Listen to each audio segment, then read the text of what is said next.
कहानी की शुरुआत में दिखाया जाता है एक महिला लेखक को जिसका नाम कैथरीन होता है। कैथरीन अपने नए उपन्यास को पूरा करने के लिए मोरक्को की एक खूबसूरत पहाड़ी पर जाती है और इस पहाड़ी पर एक खूबसूरत रिसोर्ट होता है और इस रिसोर्ट का नाम कस्बा-ए-शब है। दरअसल कैथरीन यहाँ लेखकों को दी गई एक रिट्रीट पर जाती है क्योंकि उसकी एजेंट मोना कैथरीन पर अपने उपन्यास को जल्द से जल्द पूरा करने के लिए दबाव डाल रही है ताकि उनकी ये किताब तय तारीख पर पब्लिश हो सके। कैथरीन का नाम एक प्रसिद्ध महिला लेखक के रूप में काफी जाना जाता है जिसकी लिखी हुई किताबें लोगों को पढ़ना बेहद पसंद है। जब कैथरीन इस रिसोर्ट में आती है तब उसका स्वागत हामिद नाम का एक शख्स करता है जो कैथरीन को उसके कमरे तक ले जाता है। रूम देखकर कैथरीन काफी खुश हो जाती है और वो हामिद का धन्यवाद करती है। हामिद कैथरीन को बोलता है कि आप फ्रेश हो जाएं, मैं थोड़ी देर बाद में आपको डिनर के लिए लेकर चलूंगा। इस पर कैथरीन बोलती है कि उसे भूख नहीं है, वो आज बहुत ज्यादा थक चुकी है, उसे सिर्फ आराम करना है ताकि कल से वो अपनी किताब को लिख सके। उसकी बात सुनकर हामिद वहाँ से चला जाता है। अब अगली सुबह कैथरीन उठकर अपने काम में लग जाती है। इसी बीच रिसोर्ट में एक नया कपल भी आता है जिनका नाम ओवेन और लिली होता है। यहाँ उनका स्वागत फातिमा नाम की एक लड़की करती है। लिली इस रिसोर्ट को बाहर से ही देखकर बहुत ज्यादा खुश हो जाती है। अब फातिमा उनको उनके कमरे तक ले जाती है। यहाँ हर कमरे में एक बुक रखी हुई होती है जिसमें उन सभी लोगों की डिटेल्स है जो इस रिट्रीट पर आए हुए होते हैं। लिली अपना रूम और उसके बाहर का नजारा देखकर और भी ज्यादा रोमांचक होती है। इधर कैथरीन अपने काम को लगन के साथ करने की कोशिश करती है मगर वो नाकाम रहती है। इसी वजह से उसका दिल काम में नहीं लग रहा होता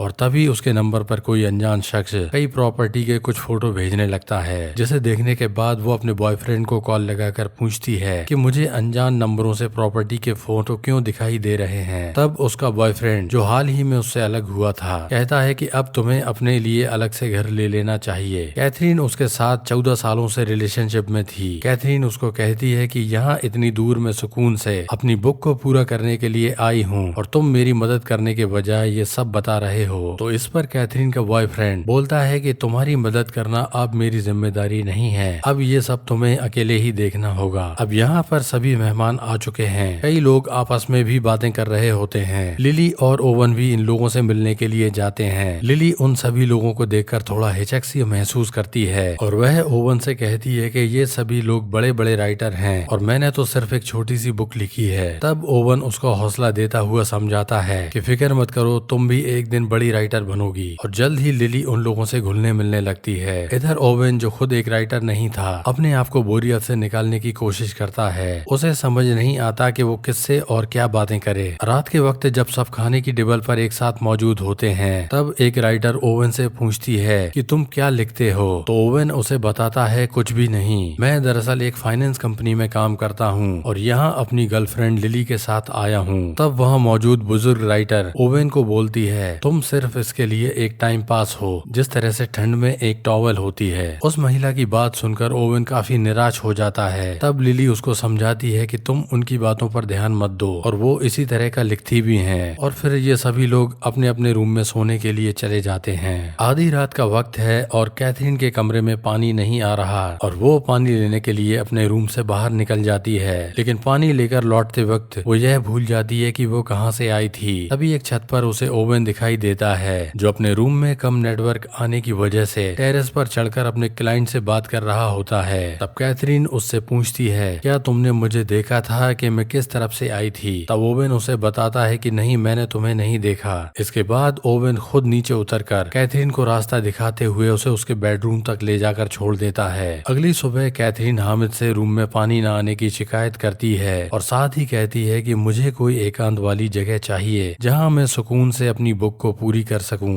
एक तो यहाँ बहुत ज्यादा शोर शराबा है और बात करने वाले काफी ज्यादा लोग भी हैं। तब हामिद कहता है कि मैं आपको एक ऐसी जगह भेजने का बंदोबस्त करता हूँ जहाँ आपको कोई डिस्टर्ब करने वाला नहीं मिलेगा। और थोड़ी देर के बाद कैथरीन एक कार में बैठी हुई होती है और उसी कार की तरफ भी ओवन को आते हुए देखती है और कैथरीन उसको देखकर काफी ज्यादा हैरान होती है जब वो कार में आकर बैठ जाता है और ओवन उससे बातें करने लग जाता है। तब कैथरीन उसे बोलती है कि मैं अपना कुछ जरूरी काम कर रही हूँ। तब ओवन उसको कहता है कि ओके, मैं अब चुप रहूंगा और वो कार चल देती है। कार में ओवन एकदम चुप रहता है और काफी दूर जाने के बाद इनकी कार खराब हो जाती है। कार का ड्राइवर अपने भाई को एक दूसरी कार लेने के लिए कहता है क्योंकि इस कार कार को सही होने में काफी ज्यादा वक्त लग सकता है। ड्राइवर का भाई कार लेकर आ तो जाता है, लेकिन वो उनसे कहता है कि जब तक आपकी कार सही नहीं हो जाती आप हमारे घर आराम से रह सकते हैं, और वो उन्हें अपने घर ले जाता है। यहाँ कैथरीन और ओवेन कुछ वक्त साथ बिताते हैं और वे एक दूसरे से काफी बातें भी करते हैं। इन लोगों की कार सही हो जाती है और अब ये लोग वापस अपने रिसोर्ट भी आ जाते हैं। रात में ओवेन अपनी वाइफ को बताता है कि वो कैथरीन के साथ था। तब उसकी बीवी हैरान हो जाती है क्योंकि वो उसकी बहुत बड़ी फैन होती है, और वो ओवेन से कहती है कि तुमने मुझे पहले क्यों नहीं बताया। इधर कैथरीन अपने काम पर लग जाती है, लेकिन यहाँ ज्यादा शोरगुल होने की वजह से फिर से वो अपने काम पर फोकस नहीं कर पा रही होती। अब वो हामिद से कहती है कि मुझे चाहे एक छोटा सा कमरा दिलवा दो जहाँ मैं अकेले रहकर सुकून से अपनी बुक पूरी कर सकूं। इसके बाद हामिद कैथरीन को एक कमरे का जुगाड़ कर देता है। हालांकि यह कमरा बहुत छोटा होता है। अब कैथरीन एकांत होने के बावजूद भी अपने काम पर फोकस नहीं कर पाती और वो सबके साथ डिनर पर होती है। तब वह महसूस करती है कि ओवेन भी उसको निहार रहा होता है। उस महफिल से ऊपर ओवेन बाहर निकल जाता है और उसके कुछ देर बाद उसके पीछे पीछे कैथरीन भी वहाँ आ जाती है, जहाँ वो उसे अकेला बैठा हुआ देखती है। अब कैथरीन उसको लेकर अपने रूम में आ जाती है, जहाँ वो दोनों काफी देर रात साथ गुजारते हैं और इन दोनों में बहुत सी बातें होती हैं। और फिर ओवेन देर रात उससे विदा लेता है और सोने के लिए अपने रूम पर चला जाता है। अगले दिन कैथरीन बाजार में घूम रही होती है और ओवेन उसको देख लेता है और चुपके चुपके से उसका पीछा करने लगता है, जिसे चुपचाप से कैथरीन भी देखकर उसको भांप लेती है। और रात में जब कैथरीन और ओवेन साथ बैठे हुए होते हैं तो कैथरीन उससे पूछती है कि तुम कल मेरा पीछा क्यों कर रहे थे। तो ओवेन कहता है कि मैं अपने लिए कुछ सामान खरीदने गया था। अगले दिन फिर से वो साथ घूमते हैं और ढेर सारी बातें करते हैं। तब ओवेन कैथरीन के पास्ट के बारे में जानना चाहता था, तो कैथरीन उस बात को टाल देती है। इधर लिली और ओवेन के बीच दूरियां बढ़ने लगती हैं और इसकी वजह है लिली को 2 बुक्स लिखने के लिए किसी ने मोटी रकम ऑफर की होती है। उसके बाद से वह ओवेन को कुछ नहीं समझ रही होती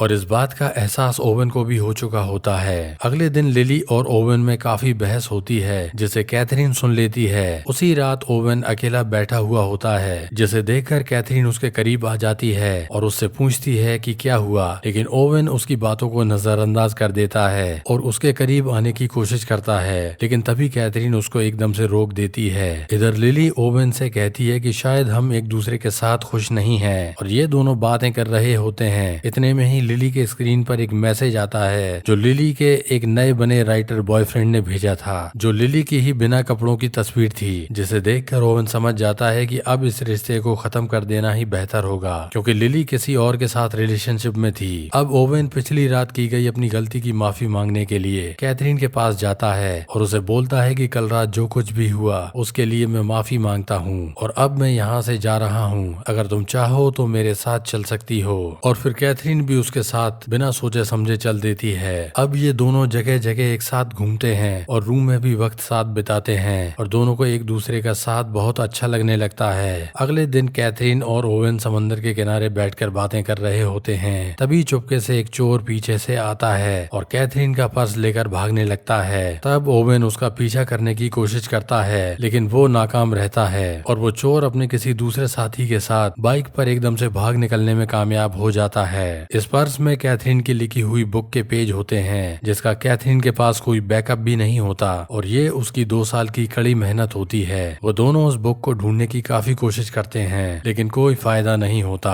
अब कैथरीन काफी ज्यादा नाराज होती है और ओवेन से कहती है कि मुझे सबसे पहले अपने लिए एक घर ढूंढना होगा और सब कुछ फिर से स्टार्ट करना होगा, क्योंकि उसकी सारी मेहनत बर्बाद हो चुकी है। उसकी बातें सुनकर ओवेन भी कहता है कि चलो कोई बात नहीं, हम फिर से एक साथ मिलकर ये स्टार्ट करते हैं। तब कैथरीन उसको रोक देती है और उसको साथ आने से भी मना कर देती है और कहती है कि ये सब मुझे अकेले ही करना होगा, क्योंकि इस सब में मेरी गलती है। मैं इतना लापरवाह कैसे हो सकती हूँ कि मैं यहाँ बुक पूरा करने के लिए आई थी और मैं अपने लक्ष्य से भटक गई। ओवेन उसको मनाने की बहुत कोशिश करता है, लेकिन उसका कोई फायदा नहीं होता और यहाँ से कैथरीन और ओवेन अलग हो जाते हैं। अब काफी लंबे अरसे के बाद कैथरीन एक हॉल में इंटरव्यू दे रही होती है, क्योंकि आज उसकी एक सक्सेस हुई नई बुक की सेलिब्रेशन पार्टी है और उसी पार्टी हॉल में कहीं से ओवेन भी आ जाता है, जहाँ उसकी नजर कैथरीन पर पड़ती है। दोनों एक दूसरे को देखकर चौंक जाते हैं। कैथरीन अपनी फ्रेंड पैट्रिशिया के साथ बैठी हुई थी और वो ओवेन से कहती है कि मैंने इसे यहाँ बुलवाया है इसकी नई बुक को सेलिब्रेट करने के लिए। चूंकि ओवेन को पता था कि कैथरीन काफी ज्यादा ज्यादा बिजी रहती है और वो उसका और भी ज्यादा वक्त बर्बाद नहीं करना चाहता था। इसलिए वो कैथरीन से विदा लेता है और हॉल के बाहर निकल जाता है। तब कैथरीन भी उसके पीछे भागकर आ जाती है और उसे रोककर उससे माफी मांगते हुए कहती है कि मैं तुमसे इस तरह से अलग हो जाने के बाद बहुत ज्यादा शर्मिंदा हूँ। हालांकि मैंने तुम्हें कई बार कॉल करने की कोशिश भी की लेकिन कभी हिम्मत नहीं जुटा सकी। लेकिन सच बात तो यह है कि आई मिस यू, हर पल और हर वक्त मैंने तुम्हें याद किया। और फिर कैथरीन और ओवेन एक दूसरे को किस करने लग जाते हैं और ये कहानी खत्म हो जाती है। दोस्तों, ये कहानी एक सफर के दौरान दो अजनबियों के बीच हुए सच्चे प्यार को दिखाती है। और आप इस कहानी के बारे में क्या राय रखते हैं कमेंट करके जरूर बताएं। और मैं आपसे विदा लेता हूं और मिलता हूं एक नई कहानी के साथ। जय हिंद।